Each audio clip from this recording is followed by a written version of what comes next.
primed. Wait a minute. Oh there's a Lord. there's the title of the pod. Danny's solid and primed. He's ready and primed. Oh my God. Well, it's Okay. been like what, 3 generations since we've had a pod. Yeah, well, there's been a lot going on, construction and everything, and but we're not going to talk about that. Let's just go ahead and get into it because everybody's waiting, and the politics are like Uh, if we don't get this podcast out, it like the way as quickly as Donald Trump's moving, we're going to be behind. I, We're going to catch up with his I know ass. this is our post-election pod. Okay, so all right, here we go. 3, 2, 1. On this episode of the John 1911 Podcast, Deep State Payback. How will Trump end the Ukraine war? Was Iran's assassination plot a mistake? And getting dirty in Barry's bathroom. Okay, good morning, everybody. This is Danny and Marky, and this is episode 354 of the John 1911 Podcast. It's been obviously a while since we've had a political episode, but the election is over, and Donald Trump is running fast and furious, and we are running to try to catch up with him. It is currently 10:42 a.m. Eastern Standard Time, Thursday, November 14th. I feel like I have to timestamp this stuff because who knows what's going to happen while we're on pod and we miss it. So, how you been, stranger? Really well, really well. I know that you've been busy as everything, and between what you're doing at the range and the election and running Amish to the polls and You're welcome, America. What's funny about that is that the Amish generally do not like their photo taken, and they had to get IDs in a lot of these states to vote. So it must have shown you how intense they were really ready to go. Yeah, I think I've hinted around at this before. The Amish that we have done all well, with the exception of, and this is a real person. What do they call him? Something McFathead. Cletus McFathead, who does the dirt work. The Amish have done all the construction, and I really like them. Like I really, really, really, really, really like them, and and I've been. It's been interesting how much they know and how they communicate with each other. Like they get newspapers. There's an Amish newspaper. There's more than one. I think there's two of them, but they get Amish newspapers in the mail. I think like every week, and where they have people that write things, and so and so Sensenbrunner reaching out to the Klein whatever, and like the stories and whatever, and I haven't looked in the back of one of these papers. I wouldn't be surprised if there's even like a misconnection sections, like you were at the the whatever Amish barn raising, and you were in the horse carriage with the white top, and I thought you were cute and I would like to meet you. And it's like stuff you see from the 70s, like people like trying to like find each other, in the newspapers because there's no internet. It's just Oh, just interesting. Like like literally the newspaper shows up, it's on like a newsprint.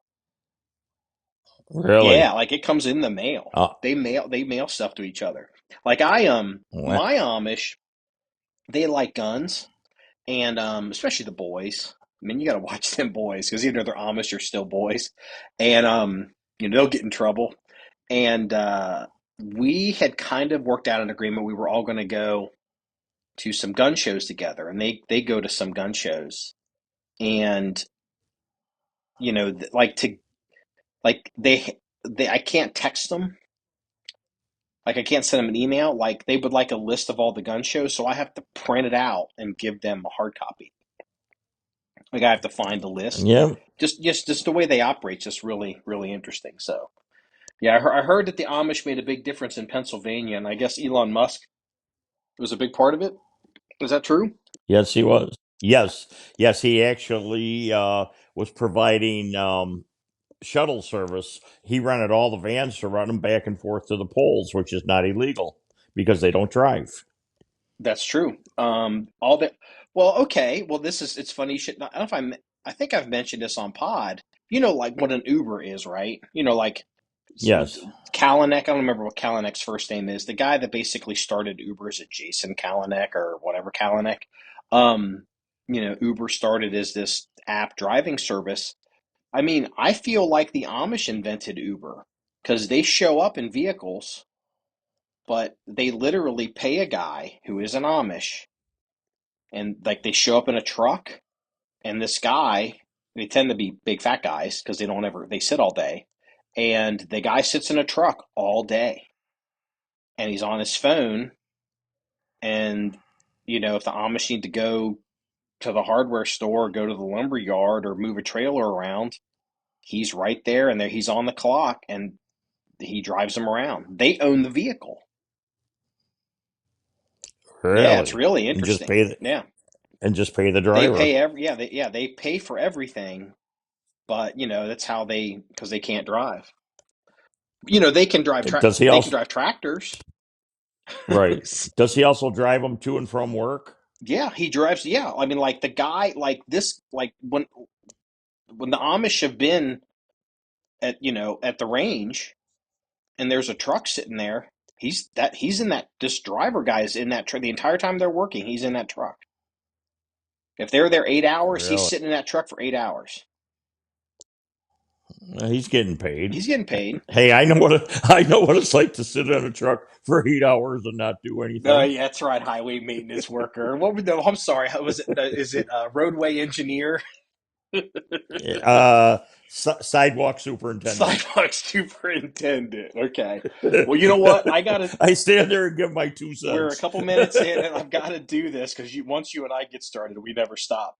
I need to address some business here at the top of the podcast before I forget. So, I pride myself in my life, and also on pod, and on social media, of telling the truth. And also, I pride myself on telling things that are correct. And I'm also very animate that if stuff isn't correct, or if I make a mistake, I have to correct it. It has to be corrected. It's just kind of the way that I don't say things. I kind of operate in a way. I don't say things I don't mean, and I don't say things that aren't true, and I don't say things in private that I wouldn't say in public. It's kind of just the way I live.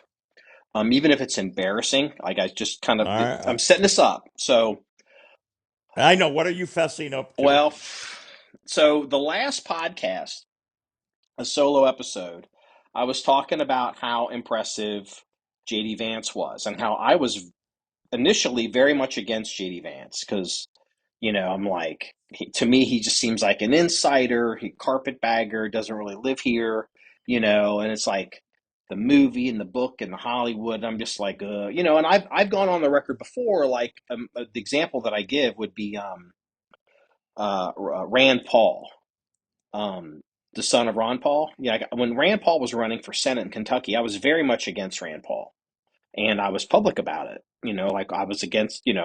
I talked about him. I ran him down, and over time, I was forced. I'm forced. I mean, it has come. I was educated through observation that I really like Rand Paul. I'm sure he and I don't agree on everything, but he has really proven himself to be, what I would call a top-notch member of the Senate and politician in today's day and age. He and I may not agree on everything, but he conducts himself with in personal integrity. And my problems with him Okay. were mostly related to my problems with his father, Ron Paul. I dislike Ron Paul intensely. Um, so anyway, with that, I was saying things about JD Vance, and I was also talking about how I was impressed with JD Vance during the JD Vance at the debate with Waltz in the vice presidential debate. JD Vance, giving interviews. JD Vance on Joe Rogan. JD Vance on Theo Vaughn. Like JD Vance, like has really turned out to be just dynamite. And, um, but I had said, I called him a carpetbagger, meaning he doesn't really live in Ohio. All Like, yeah, right. he doesn't really live in Ohio. I said that. Well, I got a call from the JD Vance camp. And I can't be specific, but, it was explained to me some things that filled in some holes. Because what I had said was the basics, what I had said about maybe property and things with JD Vance. And this is when I was looking at JD Vance 2 years ago when he was running for Senate. And I just carried those over, and I was informed about how certain things work that I'm not going to go into here. And so I am officially retracting my one kick against JD Vance of calling him kind of like a carpetbagger that doesn't really live in Ohio. Well, now he's going to live at the Naval Observatory in Falls Church, Virginia. Yeah. But so not only have I totally flipped on my position on JD Vance as far as how he conducted himself, I was so impressed. Even the underlying carpetbagger comment that I had made, position I had staked out, is incorrect. I was wrong. I was educated as to how that works, and I'm super happy with JD Vance. Super happy with JD Vance. So Well, that's probably a good thing on your part because you don't want to be high on Matt Gaetz's list. yeah, well, I don't So know. it's One of them fuckers may drone me.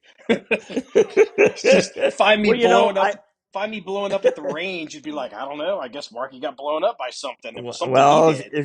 if you see drones over the range, then you know you're on the shit list. All right. Well, So here's the thing, though. I have a theory about Matt Gaetz, and I want to get this out first before we get too hot and heavy.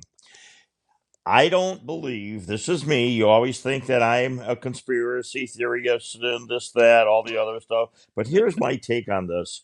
I think Trump is the best troll in the world. I think he is trolling the mainstream media, Republicans, the Senate, everybody on this. I'll tell you why. Matt Gaetz will not be the Attorney General. This is a Trump troll. I am a firm belief that Matt Gaetz will pull his consideration for nomination. Marco Rubio will be sworn in as the Secretary of State, and then Gaetz will be appointed senator in Florida. That is my pick. holy shitballs. I didn't know where you were going with that one. Damn. Talk about planting your flag down in the first 12 minutes of the podcast, brother. Well, You heard it here I first. that's right. So because the reason being is that DeSantis is not stupid. He sees how much Trump won by in the plurality and everything else. Trump is not stupid. He knows it would be a giant fight to get Gaetz in there. I mean, if you see any news cycle the last 24 hours, they are Wicked Witch of the East melt down with water thrown on her. It's ridiculous. It's ridiculous. So I think the long term is once Rubio was sworn in, Matt Gaetz pulls from consideration and he will fill out Marco Rubio's term Okay, from so Florida. let's prepare the battlefield here, and Okay. we're laying out. Just to be clear, do you remember in the past our conversations that we had on my opinions on Matt Gaetz? Yes, several of them. And what was my? Because I'm not telling you. We didn't talk about this before pod. Tell the listener what you feel my opinion is on Matt Gaetz. Well, let's You just remember? say you're not his world's biggest fan. I'm trying to be correct here. And you feel that I'm trying to think of the correct adjectives. Um, I think you feel that he is maybe not qualified for certain things. I think he's kind That of a he scumbag. Well, I was being politically correct. Some of us have to remain above board here. Well, Remember, some of I didn't wait. I didn't get a call from the Vance camp. So always yeah, remember that. yeah, So I'm gonna get another call. I can already feel yeah, it coming. but So anyway, that's my long range prediction. I am sticking to it. I was wrong. Also on pod, I have to admit that Tim Scott was not, pulled for vice president, as I that's planted my true. flag there. And I admit to it, since we're at confession today on pod. You know what? His name hasn't come up anywhere. I wonder if, because Um, one of the issues you have to consider when you're nominating people is if you can hold the seat that they would lose, especially if they're in correct. Congress anyway. So That I fully agree with that. That's why I am also throwing my eggs in the basket that Gaetz will, withdraw from nomination, and DeSantis, seeing how this election went and how powerful Trump really is, and also knowing that Trump is only going to be the one termer, DeSantis is hedging his bets. So he will appoint, which is the governor's appointment of it, Matt Gaetz. it is the governor's prerogative to appoint if a Senate seat comes available of a sitting senator from their state. It is the whatever the So governor to basically appoint whomever they right, want to appoint. And there's been cases in the past where I remember when Barack Obama was president, and so his Senate seat came available, and your governor in Illinois, yep, that's where Danny is, that's right, got Blagojevich, and then he ended up going to Blagojevich, jail. and he was on, and they got him on tape. He's like, I got the goose with the golden egg, Right. and I'm not going This to is give this yeah. up for nothing. This is Yeah, golden. Were his exact words. yeah, go, yeah. And now he's on the Trump team also, because Trump pardoned him, if you'll remember. Yeah, I mean, he's on the Trump team, but he's not. No, no. I mean, like Rod's for he Rod may is for serve the Rod. food kitchen. He may be like, scooping the shit on the shingle, Right. at the MAGA rally. But we'll see. So So okay, there's my flag. I planted it on the hill, and I'm going to die on that hill with it. okay. So you're an. I mean, I agree. There's a lot of trolling here, but okay. Let me say a couple. Let me get the Matt Gaetz thing out of the way. I have heard rumors privately about Matt Gaetz for years, on things that I've been hearing, and I'm not, not that I'm a prude. I mean, I guess maybe in many ways I am, which should come as a shock to people that know me. Um, you Yeah, know, yeah. Hey, hang on. I'm in shock. Okay. so so one day you never know. So yeah, I mean Martha Stewart smoking a blunt, hanging out with Snoop Dogg. You never know Yeah, how the yeah, world's going to hey, end up. So yeah. Mrs. Danny's in shock too on that one. So, yeah, so okay, so I'm gonna say a couple things. So I have to look. I'm gonna kind of run down the list. So I remember I was kind of hearing this stuff. I don't think Matt Gaetz has even officially been named more than 24 hours. I think he was named last night, right? So well, he or resigned. nominate. He resigned his House seat yesterday, also. Yeah, okay. So that's related to the And things you that know I'm seeing. why he Well, did I know that, don't exactly. you? Oh, I know more than Because of most people. what's supposed to be released today. Well, by him resigning, they have lost the authority to release that because they're no longer That's the. correct. But Well, for our they just leak for it. our audience that doesn't know what we're talking about, they were going to release their internal findings of the investigation on Matt Gaetz for allegedly. Oh, geez, how should I put this delicately? We'll keep it G-rated. Let's Nothing. just say This alleged. podcast, when I publish this podcast, it's rated explicit. It like specifically like when it says, "Is it clean or is it explicit?" I literally John 1911. It's explicit. Like because I don't want to have to go through and clean up every fuck, shit, damn, or fart word. I No, don't do it. no, and Lord knows there's plenty of them. Yeah. But some kind of a sex scandal that he was being Yeah, investigated for. okay, Matt, so okay. I'm going to say this, and this has nothing to do with me getting a call from the Vance camp. This is No, a but it's that drone overhead right now. drone overhead. The more I think about Matt Gaetz being the attorney general, the more I like it, which coming from me is insane. But Not really. I know what your overtones are going. I see where you're going with this. Go ahead, so finish. when I started hearing things like, I remember I heard like Pete Hegseth is for SECDEF, Secretary of Defense, and I Right. was like, because I don't watch Fox News anymore, and the name sounded familiar. I'm like, is that the guy on like the morning show on Fox? And I was Yep, on like, the well, weekend and I show. was like, okay, well, all right, like I don't know where that name came from. And so I was like, maybe he was like, wasn't he like maybe a Green Beret? So no, he wasn't. But anyway, I looked him up and I looked at his record and I was like, you know what? I think he's okay. Honestly, I was like, I think he's okay. And I was like, well, if they're going to get it, well, here's the other thing we need to say from the top. It is tradition. It's kind of expected in every presidential cycle that when the incoming administration nominates a bunch of people, they're staffing up, that the opposition party takes out one nominee. It's almost kind of a given. And so it's like, okay, I don't know who this Pete guy is. I kind of looked at his resume, I looked at his record. I mean, I even looked at his awards in the Army, and was like, okay, if you actually look into it, he's okay. He could be all right. Um, and then it was like, okay, well, where could they get him? And I was like, does he have a zipper problem? So I started looking, and he's got a lot of ex-wives, and there's some issues there. And it's like, yeah, they'll try to take him out with a zipper problem. Uh, oh, he had named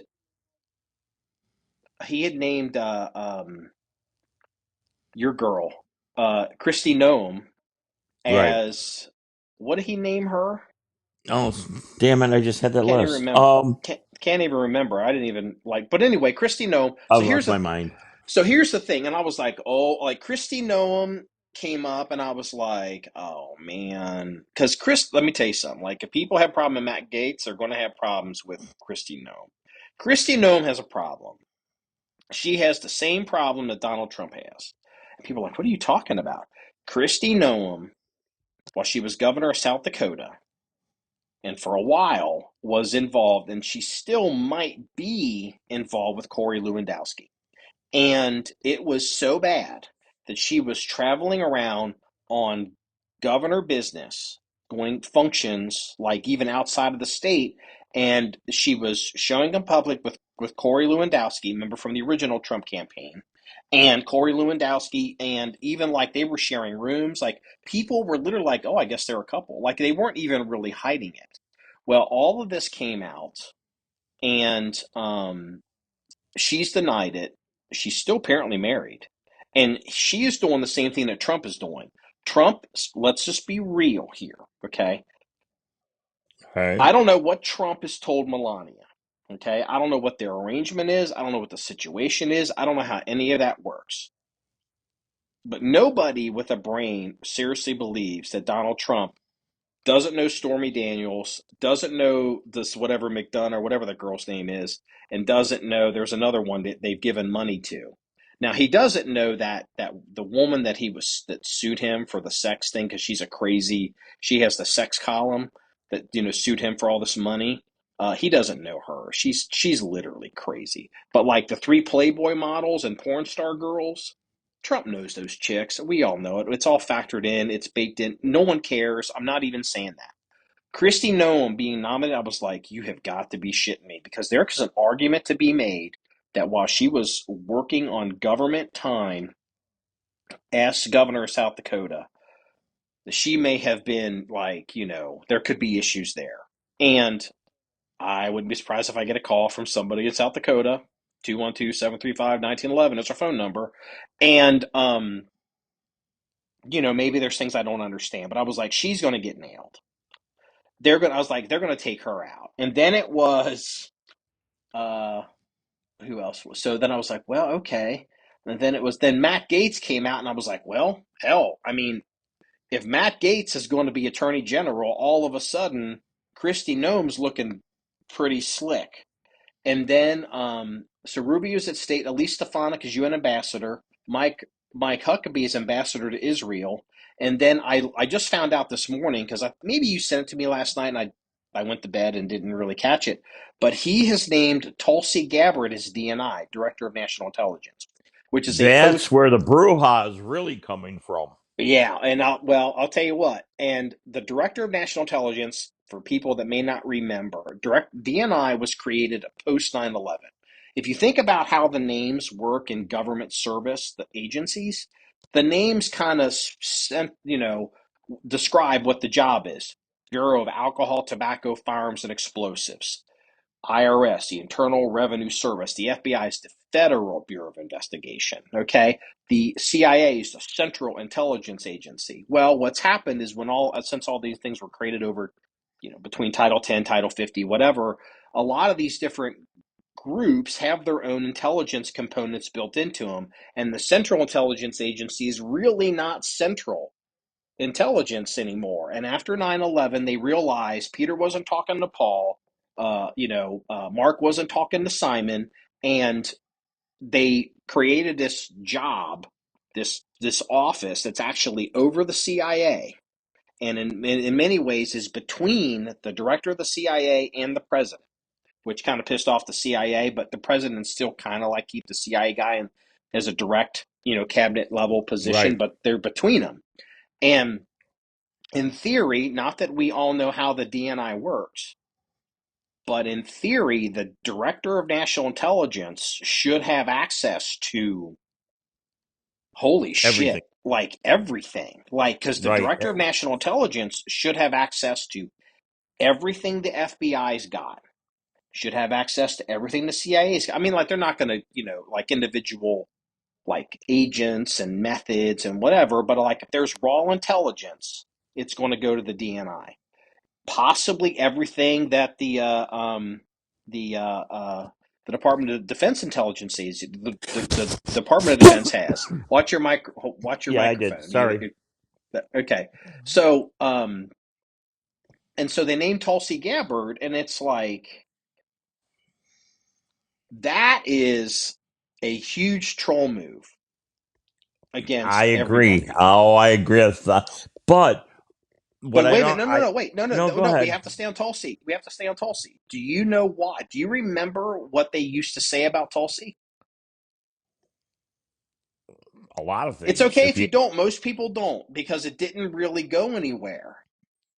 Because she was a Democrat. Was this after she went and met with Putin Assad? and Assad? No, she met with Assad. She flew over there and met with Assad. Hillary Clinton used to call Tulsi Gabbard a Russian agent. She called Tulsi Gabbard a Russian agent in the primaries before she called Trump a Russian agent after she lost in the general. Tulsi Gabbard is the original, air quotes, Russian agent. She's a lieutenant colonel. At the time, she was a major. She's a light colonel in the Army. Okay, so she's 05. By the way, Pete Hegseth is 04. He's a major.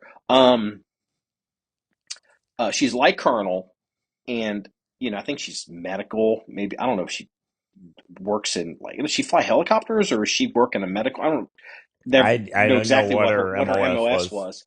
But it's all right, in her confirmation for DNI, is this going to come up? Is there something there? It's almost going to be either daring them to bring it up or giving her a chance to clear her name. And I'll tell you what, like freaking clockwork, as I was getting ready for this pod this morning, who's the guy that Trump, I must be getting old. The guy that Trump had that Trump said was crazy, that the Iranians were scared of him. And, even Trump said he was crazy, but he liked having him behind his shoulder. In the last administration? Yeah, from last Trump administration. It's skipping my... Anyway, this guy came out this morning and was talking about Bolton. John Bolton came out, and he's talking about Tulsi Gabbard. Like, well, and he starts hitting around about like he won't say she's a Russian agent, but he's like, she's been known to spew the Russian propaganda, and if China's going to take us seriously, I believe that she should be investigated before she should be investigated by the FBI before she goes up for the hearings. And he said the same thing about Gaetz, and it's like, okay, John, it's like, all right, like. There was a time when I would have agreed with that, but kind of going back to the Gaetz thing, for me, and I'm not a fan of Gaetz at all. Some of the stuff with Gaetz is true. But you know what? Gaetz was single. He's running around, he's running and gunning with all them chicks. He's a young man in Congress. He's swinging his dick around, doing whatever he's going to do. He's married now. All of a sudden, Gaetz got married, whatever. And the Attorney General is the Attorney General is, head of the Justice Department. The FBI is in the Justice Department. And at this point, the FBI is so out of control that I Which can't help but I agree with feel that. that that the Justice Department has earned Matt Gaetz. That's why I support Matt Gaetz. Can you imagine if Matt Gaetz is the Attorney General? Like, forget like the functioning of it. Just think about it in terms of certain things that will happen. First thing Matt Gaetz. Having access to everything. That's what they're afraid of. Well, okay. So Matt Gaetz, if he goes, there's an FBI file on Matt Gaetz. Oh, I got news for you. There's an FBI file on me too. I know there is because the FBI was asking somebody about me in the past. I got a call on it. No, it's fine, but it is what it is. Matt Gaetz is going to be like, I want to see my FBI file on me, and then he's going to be like, I want to see the FBI file on Tulsi Gabbard. And he's going to be like, I want to see the FBI file on Trump and give it to Trump. Well, Trump could probably technically ask for his own. But he could he could be like, I want to see the FBI files on JFK. I want to see the FBI files on RFK. I want to see the FBI files on Marilyn Monroe. I want to see the FBI files on Martin Luther King. That's going to make a lot of people mad because Martin Luther King is great. He's fine, but he's not Jesus. He wasn't an angel. And, Matt Gaetz is going to go in there and like start swinging his hammer around. And I'll tell you what, the Justice Department has earned Matt Gaetz. As much as I dislike Matt Gaetz, I'm like, I'm like, the more I think about it, I'm like, okay. And I'm going to say it with the two things I want to say, just because it's been a while since we've had a pod and I want to stake out some positions. I'm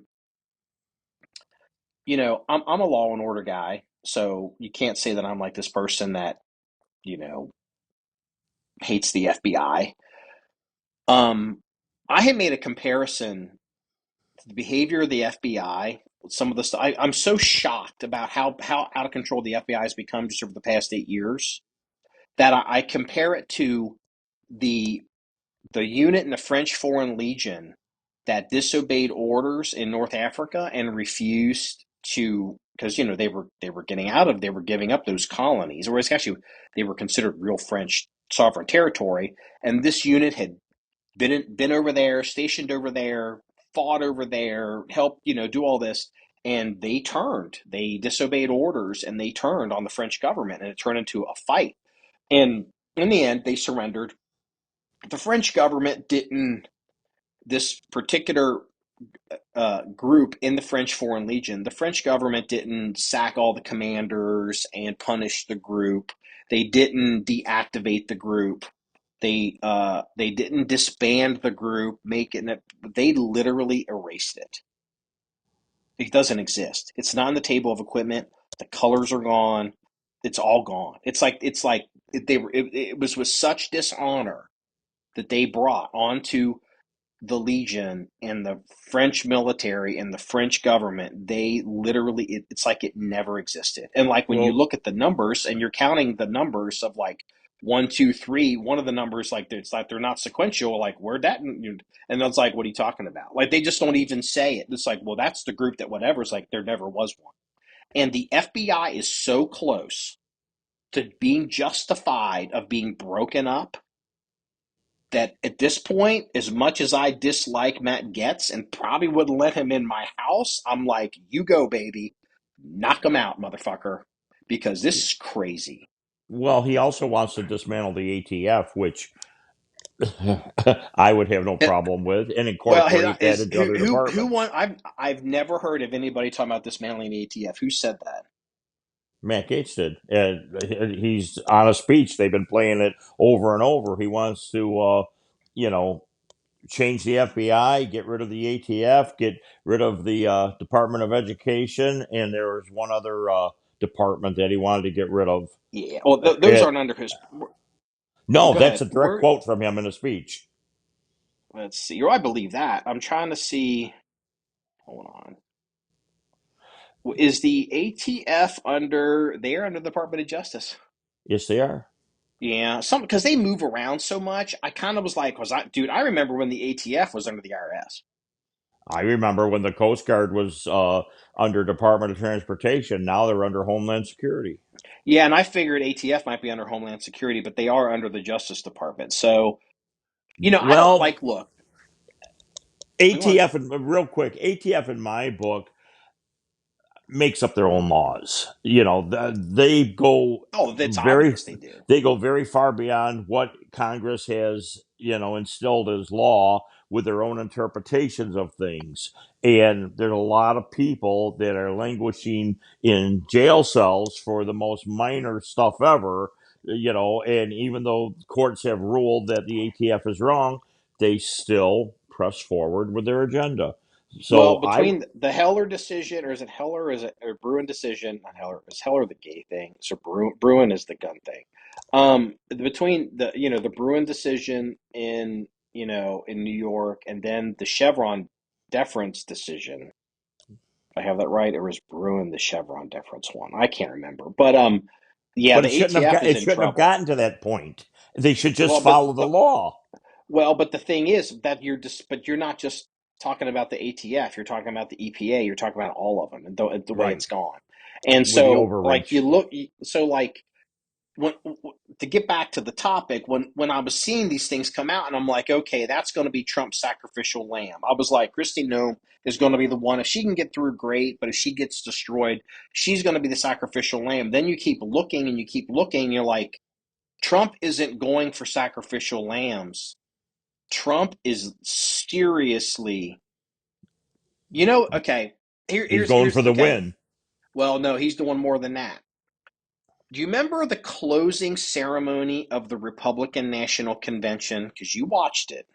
Yeah. And Trump, they kept hinting around Trump's favorite movie. Was it The Sum of All Fears? They had this scene where where like all these people in the government who had tried to basically I can't remember. I don't think I ever saw the movie, but basically the bad guys in government had lost and the good guys had won. And then as the rolling credits, they're playing this Italian opera music, and then people kept showing up at the houses and offices of the bad people in government, and they were whacking them, kind of like a mob movie.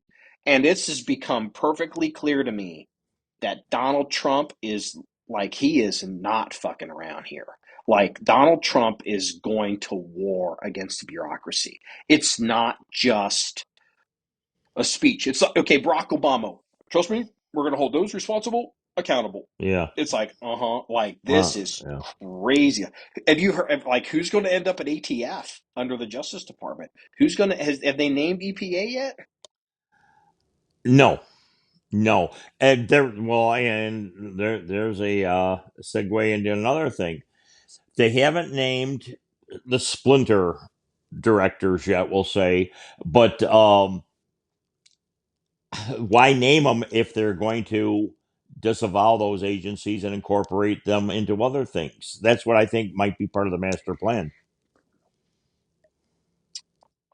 That's why. I mean, Oh, like very quickly, we're going to run into another constitutional crisis. The media hasn't talked about it yet, but like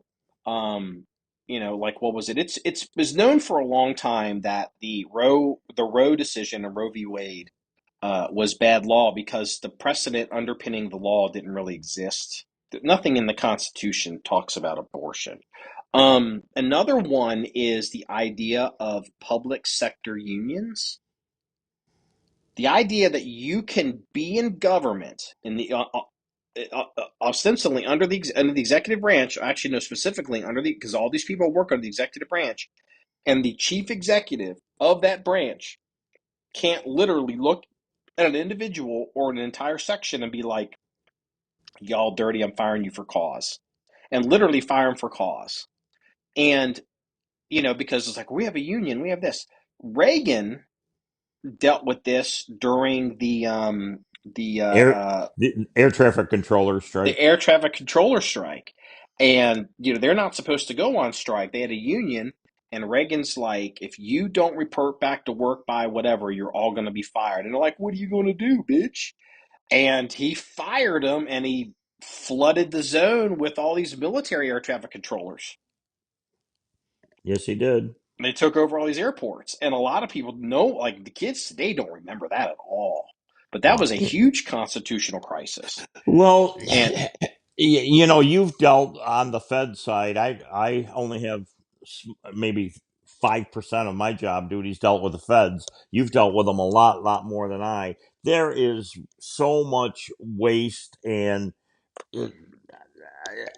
I can't even begin to scratch the surface of how much fat that there is that could be cut out in the government. oh, it's a huge waste of money. But also, I want to circle back to one thing. Okay, the Democratic Party and the current, they're very anti-Israel, right? They're very Yes, anti-state of Israel. They're very anti-Jewish. There's this radical wing in the party that's, all this violence and all this stuff. And, I think about 48% of the Jewish vote went for Trump, I think, this election, which which is is sky really high. rare, right? Yeah, because they're mostly Democrats. And what nobody's talking about, if you look, let me look at the list here. Rubio is at state. Elise Stefanik is the UN ambassador to the UN, I and think that's Mike a great Huckabee. choice.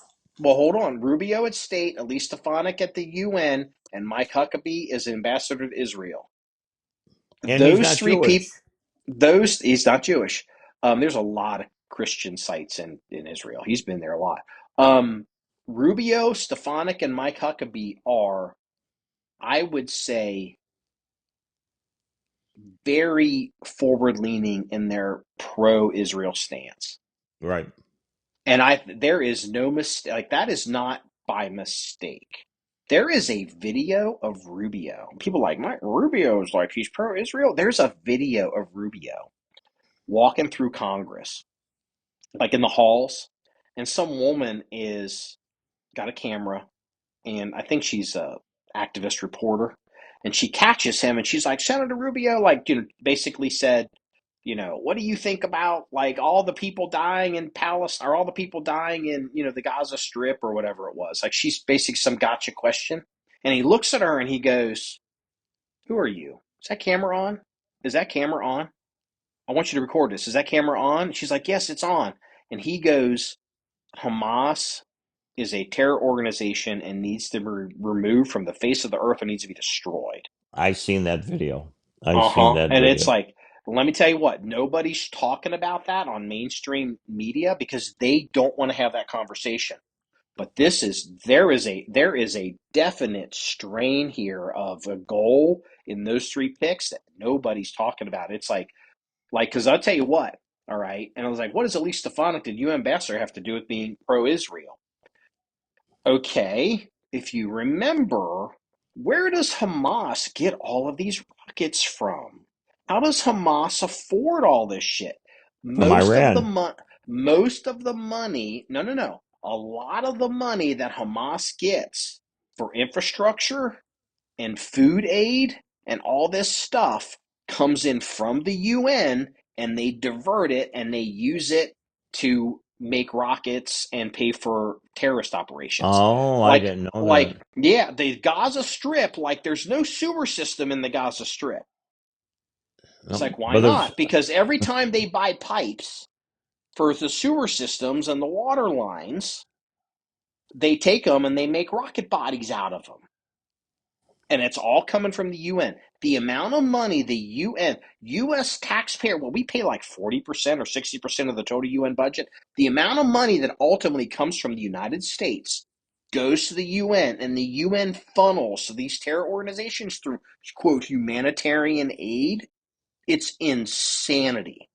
It's the basic argument that people, if you know how the UN works, why people say the UN needs to be shut down or we need to leave the UN or whatever. You can make an argument neither here nor there, but it's going to be super interesting to see Marco Rubio, Secretary of State, Elise Stefanik at this UN ambassador, and then Mike Huckabee, the ambassador to Israel, all coming out and being like, the UN needs to clean up their budget or we're not going to give them our money this year.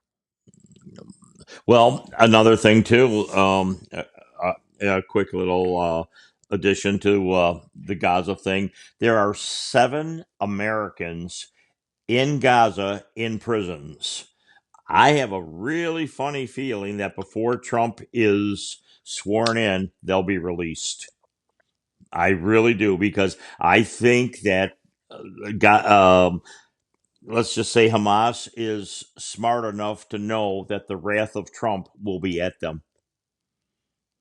Did you see the U.S. media isn't covering it, but obviously the IDF has been all through Gaza. They have found videotapes in from places that they've raided, and they go through because they scarf up all the intelligence, all the computers, everything they can. They bring it back, and they're going through. They have found tape after tape after tape after tape of Hamas in Gaza torturing, quote, Palestinians like crazy shit. Like they're hanging upside down from chains. Their bodies are all twisted, getting beat. Like it's crazy. And it's like, like it would be this like do you remember the what was the prison? What was the prison in Iraq where the Abu National Dhabi, Guard Abu something Ghraib. like Abu that. Dhabi's a city. Abu Ghraib. And like Yeah, the something videos of of them like, all like stacked up like yeah, all dominoes. stacked up, and like all this kind of shit. Well, let me tell you something. I've seen some of these videos. The people in Gaza wish that they'd been in Abu Ghraib compared to the shit that Hamas does to people and you know what? Well, the media is not going to humanitarian crisis, war against, crimes against humanity. That's never the mainstream media is never going to talk about it. The UN's never going to talk about it. It's like, it's going to be super interesting. Well, here's another thing, but you brought this up. You think certain things are going to happen before Trump gets in office. Well, here's the other question. Trump has been dealing with Iran. One of the few things that Trump did that was very aggressive is he killed Soleimani. Hit him with a missile strike outside of Baghdad International Airport. He was the Quds Force commander in Iran. And now it's been confirmed, they've even released the indictments that Iran has been paying people to try to kill Trump. Right, I read that. How do you think that shit's going to go over? I think, well, everything that you had just mentioned is true.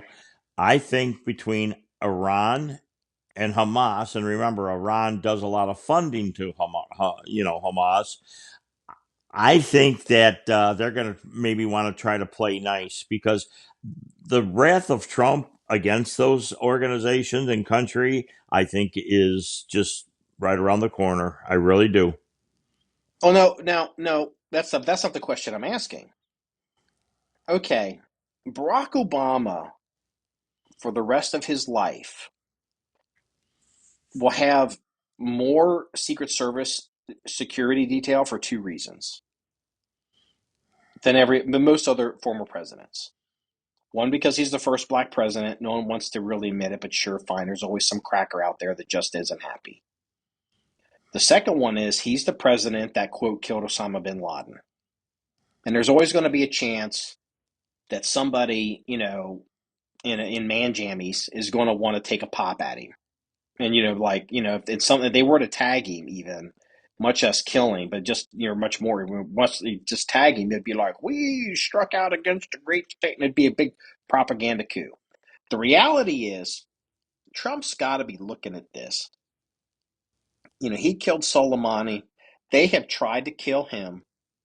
There's a good chance that they potentially look. If I was of the mindset that I was trying to kill Trump as an Iranian, it'd be like, if I can't get him, maybe I can get one of his kids. Like, you cannot escape the long arm of the Islam, whatever they would say, Persian bullshit. I wonder, dude, I'm telling you, I think Trump may be looking at this and he's going to be like, you know what, motherfuckers? I got 4 years. I think there is a very, very good chance that Trump now is going to go after everything in Iran. I think Trump's going to go for the nuclear weapon sites. Israel, on their last attack on Iran, seriously degraded all the air defense. They basically, Israel, when they did the air attack, when they responded to the last attack the Iranians had done with the missiles, Israel went in and they hit some sites, but they knocked out all the air defense. Not all, but most of it in the country. So, you know how like you have to start an air campaign where you suppression of enemy air defense, and then like the bombers come in, or you have the B-2s that can kind of sneak in? Right. Well, a lot of that a lot of the first step of that has been done. And it's like, well, okay, well, Iran's going to be trying to get their air defense back up. They're going to try to rebuild what they've got, maybe pull some stuff out of storage, and maybe ask Russia or buy some shit from Russia. Oh, wait a minute. Russia can't afford to give any air defense to Iran because they're busy trying to keep the Western Front under control. I think the chances that Donald Trump, because he is fucking pissed, he's going to send the B-2s in with the bunker busters, especially now that they don't even have to do a lot of the heavy lifting, suppression of enemy air defenses, and do like a fucking week-long campaign. I think Trump's going to go for it because Israel doesn't have the capacity to take out Iran's nuclear weapons stuff. That's a lot of thing in America. Like a lot of Americans don't understand. Israel doesn't have bombers. People are like, what good is a bomber? Well, a bomber can carry a 30,000 pound, bunker buster, and it can carry a ton of munitions and has the ability to go long distances. Can that be done through executive order, or is that something SECDEF would order, or does it have to be Congress approved? I'm wondering about that. If he does go in. By tradition, well, I mean, the reality is they're separate. He's a chief executive he's a commander-in-chief of the military. He can order it, and it would be a strike that would last, whatever. There's, then there's, but depending on how secret they'd want to keep it, ideally what he would do is maybe at the last minute is the president would tell the Speaker of the House and the Majority Leader in the Senate. Typically what they would do is they would tell, there's 4 people in Congress that are like super special, okay, constitutionally. Well, there's 2 people that are super special, then there's 4 people that are generally included that are in this super special group. You get the Speaker of the House and then the Minority Leader in the House, the Majority Leader in the Senate, and the Minority Leader in the Senate. So you'd say Republican, Democrat, whichever they are.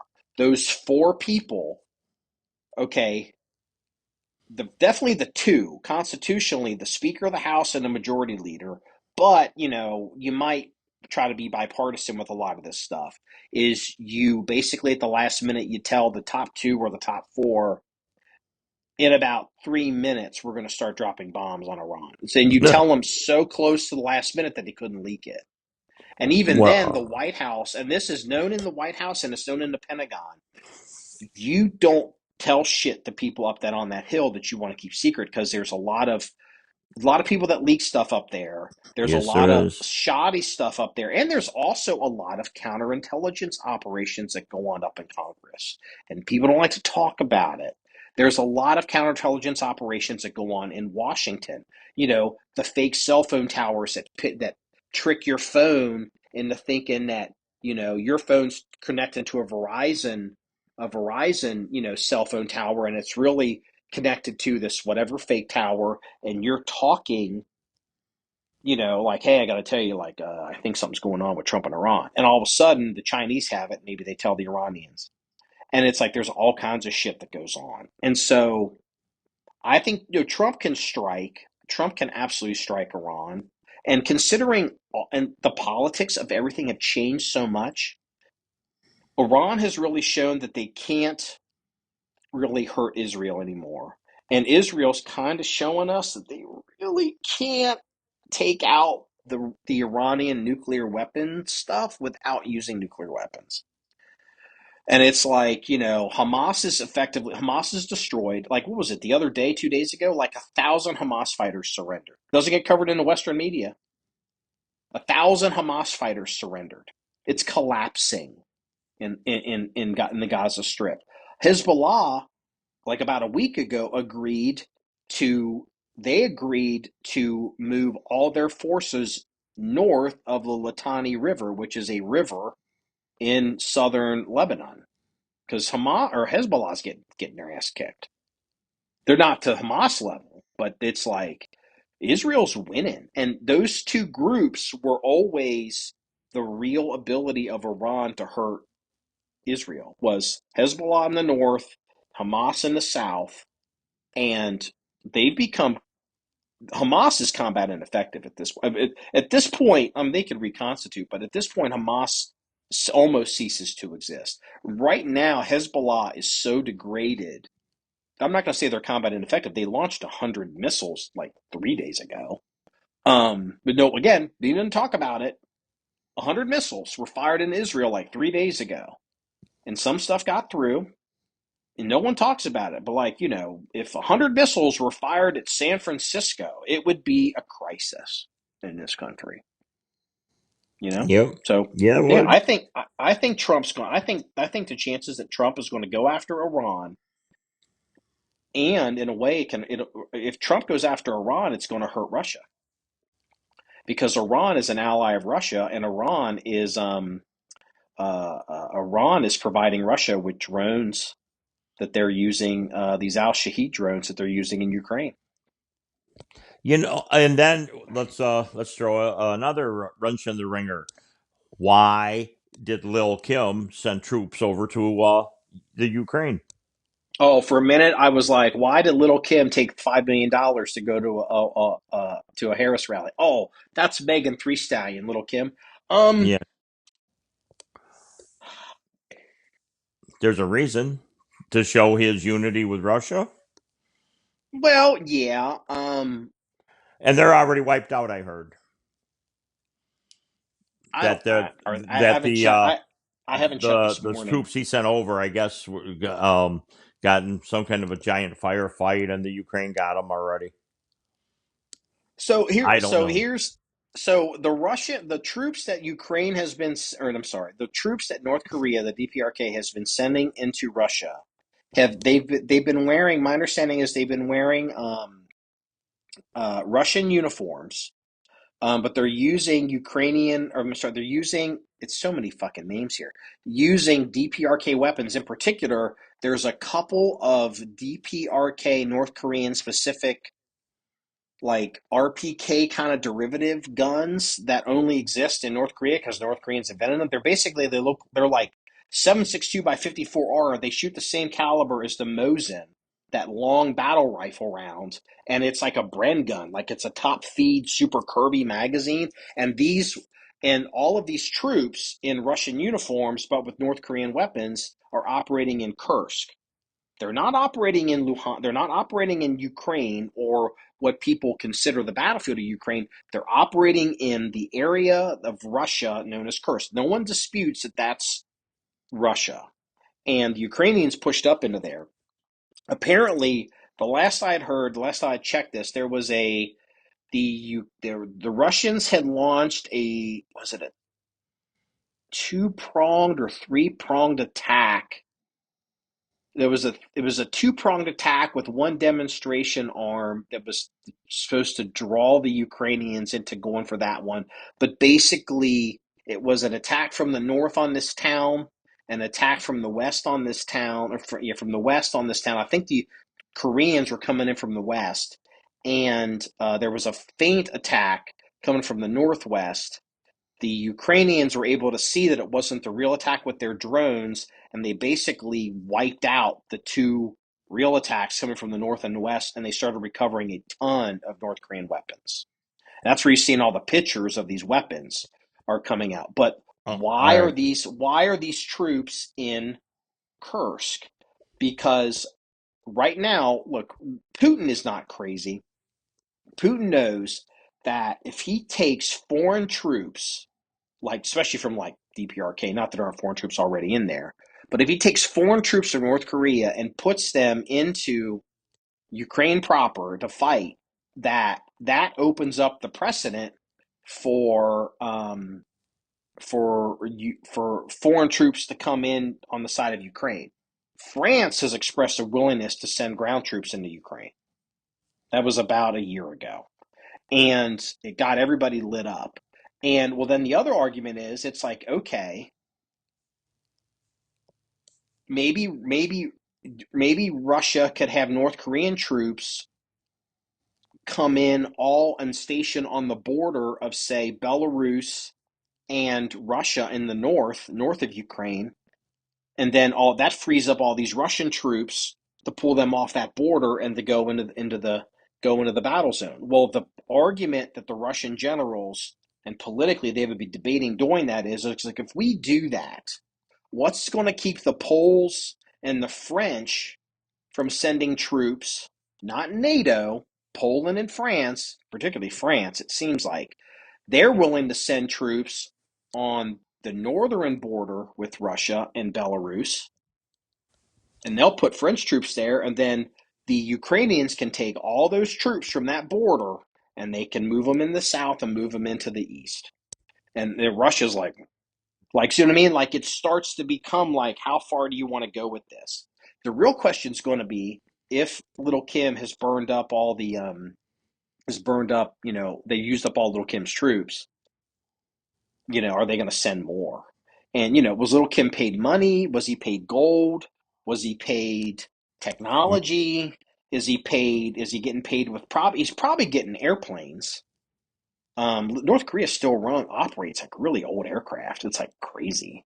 Like MiG-21s. I mean, I think North Korea was operating MiG-17s like 5 or 10 years ago. Like, it's like, what the fuck? Like, it's crazy. So I don't know what they're getting. I don't know what's going on. I know that North Korea is providing Russia with a fuck ton of artillery and artillery rounds. Because Russia's been using up all everyone's using up artillery. That's why, like, here in the US, all of our there's one or two plants in Pennsylvania that make artillery shells. There's other ones, but like, they're all running 3 shifts a day now. All these plants in Europe that make artillery shells, they're running 3 shifts a day. And I think even the South Koreans, they're selling a fuck ton of stuff. And as a matter of fact, what was it? The U.S., we've been going around to all these countries that are kind of like on the U.S. side, and maybe have Russian equipment or Russian artillery or Russian weapons or Russian fighter airplanes, and we're like, we'll give you American shit, so you give us all your old Russian shit, and we're going to give it to the Ukrainians, because the Ukrainians use a lot of Russian stuff still. They're slowly converting, but it's interesting to see how this is going to play out. So okay, all right. So this opens up the other door. Let's talk about Trump and the war in Ukraine. Is Donald Trump going to stop the war on day one in Ukraine? I think very close to it. Yes, I do. I really do. Because here's my theory on that. Look at the death toll and the problem that Russia has had just with the Ukraine. Imagine Russia going against a superpower like the U.S. I think Trump's influence And with the amount of loss that Russia has had so far, I think it will be a stalemate slash peace agreement slash here's your borders, live with it. Well, That's my okay, idea. that's what everybody says in the U.S. But one thing about a fight that kind of, if you want a fight to stop, if you want a two people to stop fighting, they both have to agree to stop fighting. And Russia would have to agree, and Ukraine would have to agree. And, it's not entirely clear to me, even if Trump can go in there and be like, Zelensky, fuck you, motherfucker. You're going to fucking do what I tell you, bitch. Like, just say they can even do that. Well, if the Russians don't stop fighting, what does that mean? Ukraine will fall because Trump's not going to give them money like Biden did. So you're saying, be clear what you just said, because I don't think you realize what you just said. Donald Trump just spent 2.5 years, or has it been 3 years? 3 years. Basically talking about how fucked up the Afghan withdrawal was. Right. How everything was collapsed. They collapsed Afghanistan. They left all the shit. General Miley says, Mr. President, sir, it's too expensive to take it. We should just leave it. And he's like, you're a fucking moron. Yeah, And, $3 billion and then worth of equipment. there's the Balad Air Base and all that was given up. And you're saying that Trump is going to allow Ukraine to collapse and Russia's going to take all of Ukraine. You think Trump's going to let that happen? It has to. I'll tell you my theory on this. Ukraine cannot operate and keep their war effort going without the billions that the United States have sent them. If you cut the money off at the spigot, right off at the tap, what is Ukraine going to do other than either fall or compromise? Because if they don't have the monies coming, and Trump ran on, he's not giving them another dime. What kind of position does that leave Ukraine in? Keep fighting on their own till their money runs dry, or make a deal, or what do you think? Well, there's three things. The first thing is half the money that Ukraine and support they've been getting is not coming from the United States. It comes from the rest of the European Union. And see, people in America don't want to believe that. And you and I, we talked about this about a year ago. I showed you the numbers.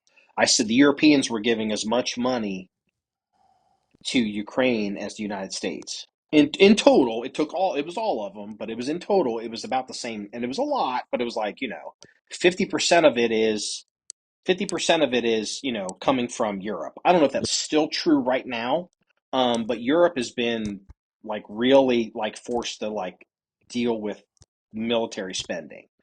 The second thing is,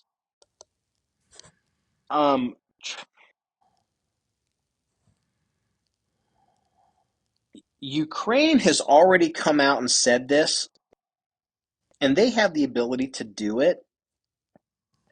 Ukraine is going to start developing nuclear weapons. They have enough fissile material to do it because they have nuclear power plants in that country.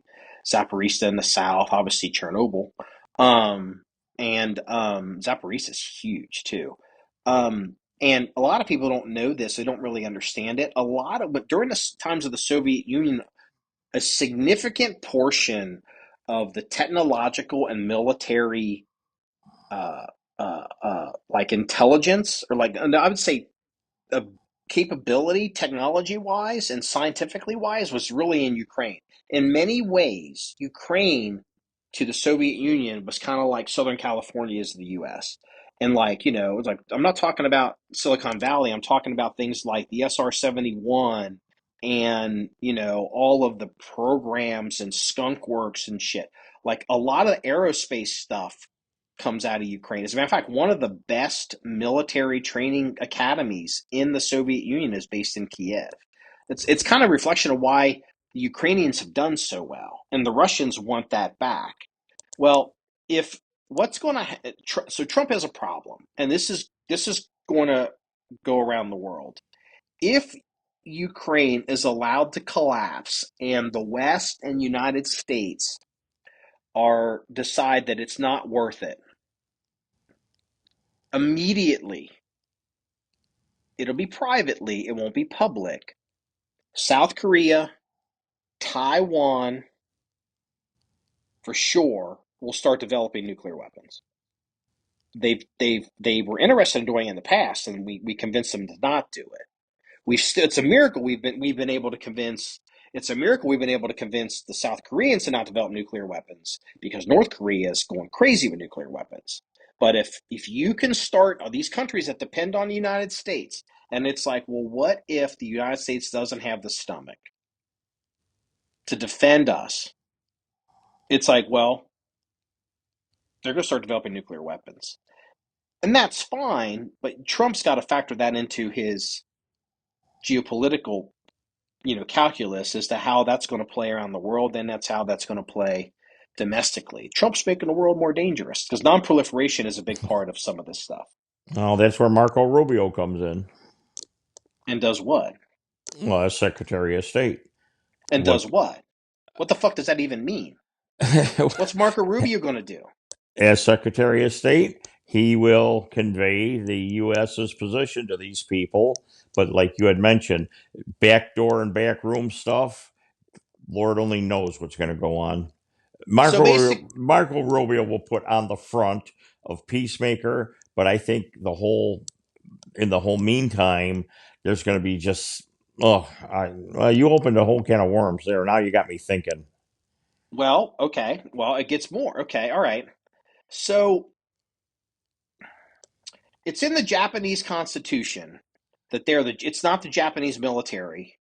It's not the what they used to the IJA, the Imperial Japanese Navy. It was the IJA during World War II, and then it was I guess they call it the IJN, Imperial Japanese Navy, IJA, Imperial Japanese Army, in World War II, and right now it's the JSDF, Japanese Self-Defense Force, because it's in their constitution that they can only have for defense, they can't do whatever. And then Japan has a huge destroyer and Aegis missile cruiser fleet. And we kind of really need them to operate, to really effectively counter China. We really need Japan. Okay. Yes, we do. Japan as a self-defense force has been building these cruisers that really are aircraft carriers. And aircraft carriers are power projection. They're not power reject. They're not defensive. They're power projection. And just this week, like I think Monday, Japan was able to test having F-35B, the vertical VSTOL, the same F-35 that the Marine Corps uses, to land on the decks, because you have to reinforce these decks so they can take the heat of this airplane. Japan is changing its military structure and its military capabilities. But Japan has decided, in its defense, no pun intended, Japan has decided that they are locked at the hip with the United States. That they've decided to be that. Japan, when they talk to Trump, and Trump, Trump doesn't get in trade wars with Japan. Japan comes forward and goes, we worked out these trade deals with Trump, and then when Biden came into office, Biden was like, you want to revisit these trade deals? And Japan's like, no, we'll keep the trade deal that we negotiated with Trump. Because Japan does not want to not have the U.S. as, like, Japan is, and there's going to be a lot of people not going to want to hear this. Go ahead. I bet Japan is America's number one ally. Yes, they are. It's not even close. Like, England, I'm sorry. Australia, I'm sorry. But Japan is America's number one real ally. And Germany's way far away now, too. Germany doesn't have a goddamn military. They have an army. The only good news about this war in Ukraine is it's forced the Germans to grow up. and actually have them. Trump was pissed about Germany. Like, you're a rich country. You're ripping us off. Why are you buying natural gas and oil from Russia and you're not even doing your 2%? Your military is falling apart. The German military was it's unbelievable. Like, planes wouldn't fly. Shit was broken down. Like, it's crazy. It's terrible how poorly funded the German military is. But everybody kind of goes, that's okay, because, Germany and, like, what's happened the last 2 times. So they kind of let it go. But it's like Germany's never met their obligations. Well, here's the thing. Japan could make nuclear weapons. There's I've told this joke before. A minister of whatever in Japan comes all huffy puffy into some office, talk to the prime minister. It's like, Mr. Prime Minister, I heard, is it true that, we could develop nuclear weapons in like 6 months? And the minister goes, that is absolutely not true. We're not going to be developing nuclear weapons in 6 months. We're Japan. We could probably do it in 2. And it's like, oh, I like shit. it. Yeah, it's true. It's absolutely true. You think Japan, seriously, I'm think sure it is they the have world? everything in place. Just all they got to do is screw it together. Yeah, the Russians have their, Satan whatever missile that, right now it's got like maybe a 40 or 60% success rate in the testing. You think Japan can't develop, hypersonics and ICBMs Oh yeah. that won't have a CEP, circular error probable of 120 meters or less, which is the best that I think our Titan, our Minuteman threes do right now. It's like they absolutely could, not a problem. Japan could field probably within a decade within a decade they could field nuclear equipped SSBN, second strike submarines. Well, The and hardest part would be training the Navy crews to operate them, not to make them. well, and let's look at the history. There's no love lost between Japan and Russia. None. Zero. Oh, there's real no love lost between Japan and China. Well, that too. No, the Chinese are scared shitless of fucking Japan. South Koreans are pretty unhappy with Japan too. But let's get back to Ukraine. So Ukraine wants to build nuclear weapons, and you think Trump would let that country collapse, right? I would say they would have to collapse if they don't get input of American dollars. That's what I'm saying. Okay. So, okay. All right. Because so we're not going to send troops there. Well, maybe, but I'm not saying we are, but that doesn't mean the Europeans won't. Not as NATO, just as Europeans. But let's just hold on. A couple things. So, number one, there is no way Trump is going to let Ukraine collapse. It's just not going to happen. But he ran on the promise of not giving them any more money. Donald Trump has run on the No. If you listen to Donald Trump, see, if you were a Democrat, you would not let if Donald Trump was a Democrat, you would not let him get away with what he says. If Donald Trump was Barack Obama, some of the shit Trump says, you could drive a goddamn Mack truck through it. And here's one of them. I just want to stop the war. We're going to stop the killing. We're going to stop the war. We're going to stop it. We're going to stop the killing. And it's like, okay, what does that mean? Do you know who else ran on stopping the war? Former president that ran on stopping the war? George McGovern did. Well, he wasn't president. No, but he ran on that platform. Do you know a former president that did run on that platform? Remember Peace with Honor? Remember his name? Nixon. Right. Nixon was going to bring North Korea to the table. And how did Nixon bring North Korea to the table? Do you remember?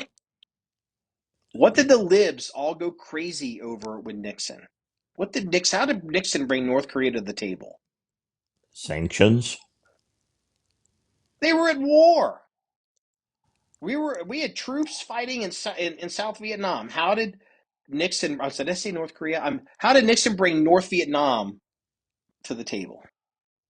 Sanctions. Fucking, we had, fucking. I mean, there's Marines in Way that are like, fuck sanctions, fuck you, Danny. That's like, what? Okay. How did Nixon bring North Korea to the table? I want to say something. I can't think of the proper name. Accord, wasn't it? In your defense, America's fought so many wars, it's hard to keep it all straight. Nixon expanded the war. Nixon escalated to de-escalate. That's the favorite term they like to use about the Russians. Nixon started bombing North Vietnam. Do you remember Linebacker 1 and Linebacker 2? The B-52 Yes, strikes? yes. Okay. You Then jarred my memory. there's the Christmas Day bombings. Okay, and then there was we started bombing the Ho Chi Minh Trail in Cambodia. Yes, saturation bombing. I He remember that. escalated to de-escalate. And you're telling me Donald Trump, the guy who makes the deal, he wrote The Art of the Deal, that he's going to negotiate from weakness in that fucking war in Ukraine? There is no fucking way. I'm telling you, everybody's going to be shocked unless he can get the Russians to agree to the line right now. And apparently, Trump has been floating a DMZ, 800-mile-long DMZ, which is going to be staffed by Western troops, which is what the fucking Russians absolutely fucking hate, because that's essentially turning it into a member of NATO. I mean, just because you'll have a tripwire group there. The current proposal is to have Brits, which I don't think they could even afford to fucking man it. And then I don't know. Eventually, you end up having under the UN, you'll have Americans there. It'll be but like I don't know if he can't get them to agree to that. Donald Trump may very well start telling the Ukrainians, start pushing more into southern Russia. Grab as much of southern Russia as you can get around Kursk, and then we'll start making a trade. Trump is not going to negotiate from weakness. As hard as Trump is on Zelensky, he is not going to let the Russians run over him either. There's no way Donald Trump is going to bend over and let Putin fuck him up the ass. And everybody that's going around saying that Donald Trump is like a Russian agent or whatever, it's like An asset, yeah. Yeah, it's like, I got news for you, brother. Like, this war, Donald Trump, very easy to expand this war. Well, then he's got someone off his sleeve when he said he'll stop it on day one. So obviously something's in the works. Yeah, I mean, there's reports that he talked to Zelensky, and there's reports that he talked to Trump.